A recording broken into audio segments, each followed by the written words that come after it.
Hey guys, welcome to the Massive Iron Channel. I'm Steve Shaw, editorial director at TigerFitness.com and Muscle and Brawn Nutrition CEO.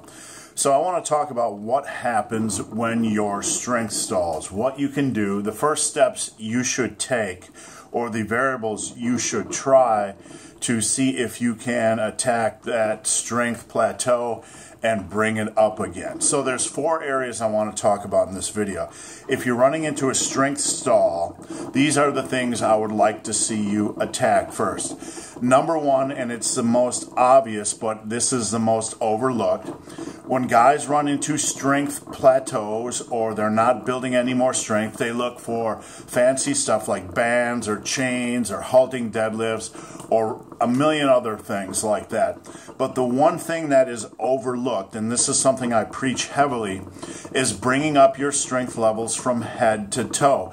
What does that mean? That means getting every muscle group, attacking every muscle group with as much weight as possible. Attacking every muscle group and trying to get it as strong as humanly possible. On your back, trying to get your dumbbell rows as strong as humanly possible. On your chest, trying to maybe get your dumbbell bench press as strong as humanly possible, or your pause bench press as strong as humanly possible, or your shoulders. Your shoulders trying to get your seated dumbbell overhead press as strong as humanly possible. Your quads, maybe your leg press as strong as humanly possible, etc. A lot of guys who stall and approach me for advice, when I look at their numbers, they have an overall weakness from head to toe. They're trying to improve their bench press, they're trying to improve their squat, they're trying to improve their deadlift, but they're pretty weak in a lot of their major lifts. So that is the first area you have to attack. Just methodical progression, trying to add one more rep to a set each time you work out.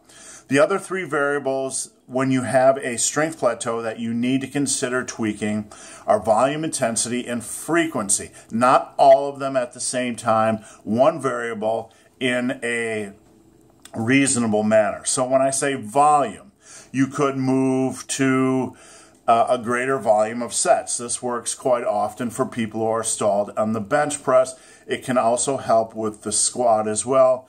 I'm not a big fan of adding a lot of extra volume on the deadlift if it is from the floor, but you can move the deadlift to a 3, 5, or 7 inch block and increase the volume a little bit.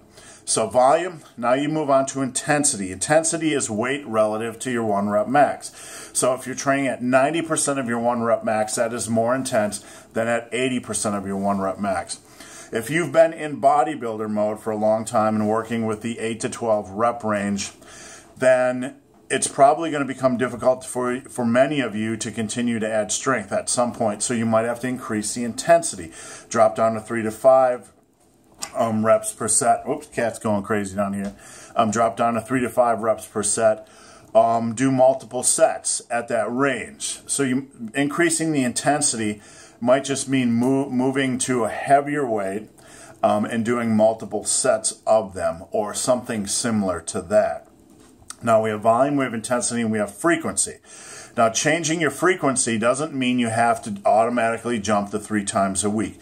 You can move your squats or bench press training to 2 times a week. That doesn't mean you have to do bench press twice a week. You could do bench press one day and then close grip bench press the other day, or bench press one day and alternating dumbbell bench press the next day. It just means you're training the movement and its assistant exercises multiple times per week. You could also increase your frequency slightly to once every 6 days, once every 5 days, or once every 4 days. Twice a week isn't magic. 3 times a week isn't magic.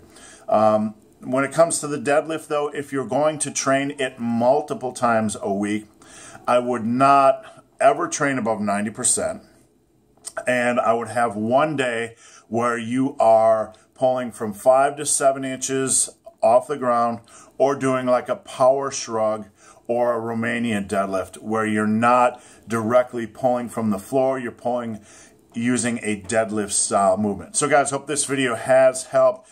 If you're at a strength plateau, number 1, attack every muscle group from head to toe, make it as strong as humanly possible, and then try to tweak a variable: volume, intensity, frequency. Try something, stick with it, see if it's making a difference. So guys, hope this video has been of some help. If you have any questions or comments, drop them below. If you've made it this far in this video and have yet to subscribe to my channel, please do. I'd appreciate the support. So guys, as always, thanks for watching. Have a great day.